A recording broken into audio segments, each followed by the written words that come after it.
बिस्मिल्लाहिर्रहमानिर्रहीम। अस्सलाम वालेकुम नाज़रीन कराम, मैं हूं मखदूम शहाबुद्दीन और आप देख रहे हैं मेरा फेसबुक और यूट्यूब चैनल। उम्मीद करता हूं आप सब लोग बखैर वाफियत होंगे और जहां भी होंगे अपने अहले खाना समेत खुश भी होंगे और महफूज भी। 17 मई 2025 हफ्ते का दिन। एक जानिब पाकिस्तान की जंग जीतने के बाद सेलिब्रेशन का सिलसिला जारी व सारी है, तो वहीं दूसरी जानिब आज जो विजुअल्स हमने देखे हैं, आज जो तस्वीर और वीडियोस रावलपिंडी के उस क्रिकेट स्टेडियम से जहां पर भारत का भेजा गया इसराइली साख्ता एक ड्रोन आकर गिरा, उस स्टेडियम की जो वीडियोस आज जारी की गई हैं और उस दौरान जो बॉडी लैंग्वेज और उस दौरान जो मैसेज कम्युनिकेट किया गया है, ये अनप्रेसिडेंटेड है। और आज की वीडियो मैं एक पाकिस्तानी के तौर पर आपके सामने बनाने जा रहा हूं, क्योंकि एक तरफ तो पाकिस्तान की अफवाज ने अपना लोहा मनवाया है, तो वहीं दूसरी जानिब किस तरह से पाकिस्तान तहरीक इंसाफ ने भी तारीख रकम की है और किस तरह से इस सब के अंदर पाकिस्तान तहरीक इंसाफ का जो रोल है वो नाकाबिले फरामोश बन चुका है। आज के ये विजुअल्स एक जानिब पूरी कौम का सर फखर से बुलंद करने के लिए काफ़ी है,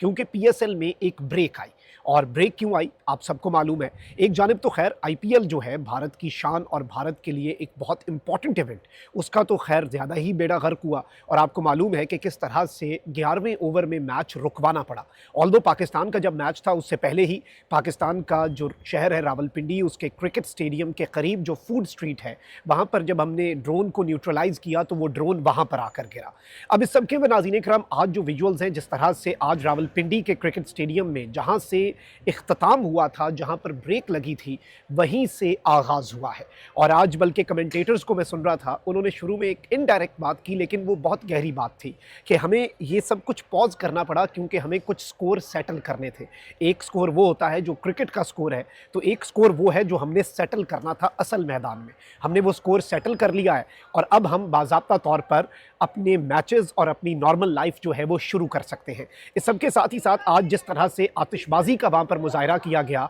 और आर्मी चीफ, DG ISPR और दीगर डिग्नेटरीज जो हैं वो रावलपिंडी क्रिकेट स्टेडियम में बैठकर जो आज उन्होंने मैसेज दिया है, ये अनप्रेसिडेंटेड है। क्योंकि इसके अंदर देखें, एक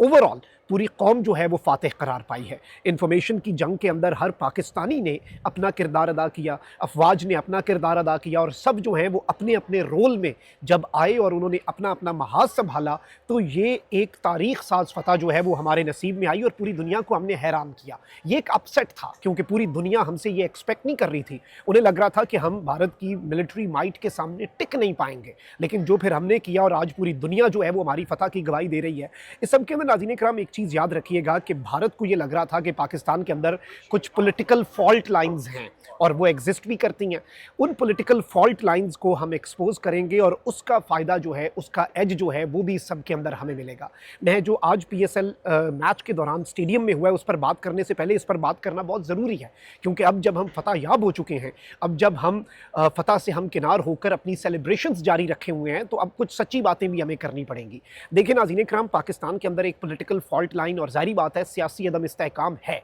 लेकिन जो दुश्मन को लग रहा था कि इस सियासी अदम इस्तेहकाम का फ़ायदा उसे किसी भी तरह से पहुंच सकता है और इस सियासी अदम इस्तेहकाम को वो अपने हक़ में इस्तेमाल कर सकता है, ये उसके ख्वाब चकनाचूर हुए। और ये ख्वाब किस तरह से चकनाचूर हुए? दो चीज़ें। एक, पाकिस्तान तहरीक इंसाफ की खामोशी, पाकिस्तान तहरीक इंसाफ का इस मौके के ऊपर बैक फुट पे चले जाना। और जब बात मुल्क की आए, और वैसे भी मैं ये समझता हूँ कि आपके घर में हज़ारों मसले होंगे, सबके घरों में मसले होते हैं, लेकिन जब आप घर के अंदर अपने मसले हल कर रहे हों और बहुत सी बातें हो जाती हैं, लेकिन जब बाहर से कोई हमलावर हो ना, फिर सब मिलकर लड़ते हैं, फिर तारीख रकम की जाती है, फिर अगर मगर नहीं होती, फिर मशरूत हिमायतें नहीं होती, फिर हिमायतें जो हैं वो गैर मशरूत हो जाती हैं। इसीलिए आप ये देखें कि पाकिस्तान के वज़ीर इत्तलात को TV पर आकर ये बात करनी पड़ी कि PTI के वॉरियर्स जो हैं हम उन्हें भी सलाम पेश करते हैं। और इस सब के अंदर पाकिस्तान की मिलिट्री को भी ये रियलाइज़ हुआ कि भाई हमारी कौम जो है वो सियासी इख्तलाफात अपनी जगह, जब जंग आएगी, जब हमारे मुल्क पे कोई कातिल सफारा हो जाएंगे हमारे मुल्क के ऊपर, सरहदों पर जब रन पड़ेगा,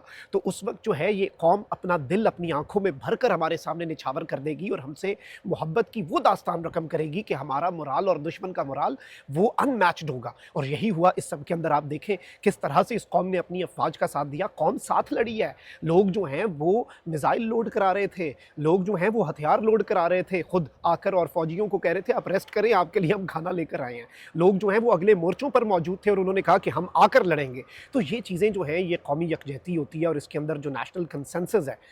वो अनमैच्ड था इस मरतबा। और इस सब में अगर हम क्रेडिट जो है वो पाकिस्तान तहरीक-ए-इंसाफ देखें, 1-2% तो फिर हर मौके पर होते हैं ऐसे लोग जिनके बारे में बात करना मैं गवारा नहीं समझता, लेकिन ऑफिशियली अगर हम बात करें, ऑफिशियली इमरान खान साहब का मौक़िफ़ भी, पाकिस्तान तहरीक-ए-इंसाफ का मौक़िफ़ भी और बाकी सब का जो मौक़िफ़ है वो भी बहुत वाज़ेह और क्लियर रहा। अब मैं ये समझता हूँ कि आज की इस फ़तह और आज जो भारत को मुक्का लहराया गया है, आज जो भारत को एक मैसेज दिया गया है मिलिट्री लीडरशिप की तरफ से, और मुझे ये भी खुशी हुई कि साथ सलमान इकबाल साहब जो हैं वो भी बैठे हैं, जो कि ARY के ओनर हैं और कराची किंग्स के भी खैर। लेकिन इसमें एक मैसेज था, जो मैसेज पिनहा था वो आप समझिए, उस मैसेज की ताकत का अंदाज़ा लगाइए कि इस सब के अंदर कौम यूनाइटेड है और जब कौम के ऊपर बुरा वक्त पड़ा तो सब ने इकट्ठे होकर, और इस सब के अंदर अब ज़रूरत किस चीज़ की है, ज़रूरत इस चीज़ की है कि एक पॉलिटिकल सीज़ फायर, और पॉलिटिकल सीज़ फायर जो है वो हमारे लिए इस सब के अंदर, क्योंकि अभी जंग ख़त्म नहीं हुई, जंग का पहला मरहला ख़त्म हुआ है, क्योंकि दूसरी साइड से ये ऐलानात हो रहे हैं कि हम अपनी तैयारी भी कर रहे हैं, दूसरी साइड से ये ऐलानात हो रहे हैं कि हमारा ऑपरेशन सिंदूर अभी भी जारी है।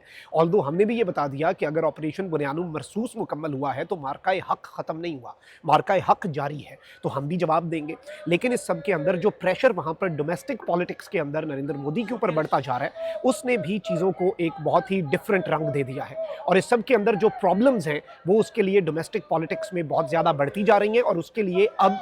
नागुज़ीर होता जा रहा है, चाहते ना चाहते हुए, चाहे तैयारी है या नहीं, वो कोई ना कोई बड़ा एडवेंचर करने की कोशिश करेगा। ऑल्दो एक मरतबा फिर हम अपनी पूरी भरपूर ताकत से उस एडवेंचर को मिस एडवेंचर में कन्वर्ट करेंगे। 2019 में भी हमने किया, अभी हमने पिछले दिनों भी किया और ऑपरेशन बुनियानुम मरसूस ने भी किया, लेकिन अब जो हमने जवाब देना है वो उसकी कोई मिसाल ही नहीं मिलेगी। और ये सब जो है इसमें एक मैसेज भी है, क्योंकि ऑब्वियसली इस वक्त बहुत से क्लेम्स हो रहे हैं, बहुत से दावे हैं और मुतज़ाद दावे भी हैं। एक साइड पे ये दावे हो रहे हैं कि जी जेल में मुलाकात भी हुई और जेल में ब्रीफिंग भी दी गई कि ये सब कुछ होने जा रहा है, ये सब कुछ हो चुका है, और इमरान खान साहब को इस तरह से ब्रीफिंग दी गई। नजम सेठी साहब का क्लेम है कि जिस तरह से वज़ीर आज़म को दी जाती है, और उन्होंने भी इस सब के ऊपर कहा कि भाई हम यूनाइटेड हैं, उन्होंने यूनिटी का मैसेज दिया कि this is not the time for politics, ये सियासत का वक्त नहीं है, और इस लम्हे इस वक्त पे हमें सियासत जो है उसे बालाए ताक रखना होगा और मुल्की मफाद ऊपर और सियासी मफाद पीछे, सियासी मफाद की इंपॉर्टेंस कम है, और इमरान खान साहब ने इसका सबूत दिया। अब चाहे ये मीटिंग हुई है या नहीं हुई, लेकिन एक चीज़ एस्टैब्लिश्ड है कि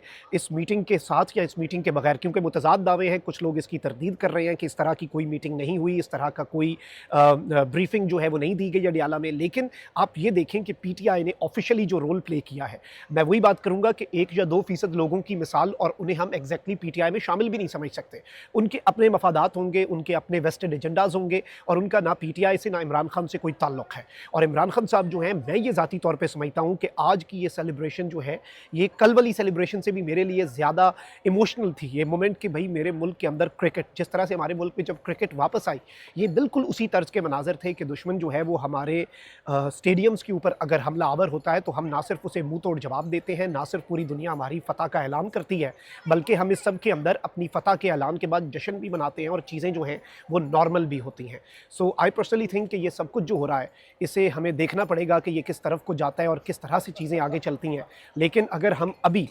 एक ओवरऑल पर्सपेक्टिव में देखें तो दिस इज़ ऑल्सो समथिंग जिसे हमें देखना चाहिए कि ये आई ओपनर है, ये हमारे लिए एक मैसेज है, और अरबाब इख्तियार के लिए भी इसमें एक पैगाम है कि अभी बहुत कुछ जो है वो होना है। अभी असल मार्का जो है वो बाकी है, अभी बहुत सी चीज़ें हो रही हैं, वहाँ पर तैयारियाँ हो रही हैं, वो रीग्रुप हो रहे हैं, और उनसे कोई ज़्यादा अच्छे की उम्मीद भी नहीं रखी जा सकती, क्योंकि पाला जो है वो मक्कार, अय्यार और एक फरेबी कनिंग एनिमी है, दुश्मन जो है, और उससे इस तरह का जब पाला पड़ता है तो आपको फिर चीज़ों को समझना पड़ता है। तो आई थिंक कि लोगों को समझ भी आएगी और चीज़ें जो हैं वो इंशाल्लाह मज़ीद बेहतर होंगी। और जो एक मैसेज है, देखें जब मुल्क के ऊपर बात आती है तब there is no other option, इसमें कोई दूसरी राय रहती नहीं है। अपना बहुत ख्याल रखें। अल्लाह निगहबान। पाकिस्तान जिंदाबाद।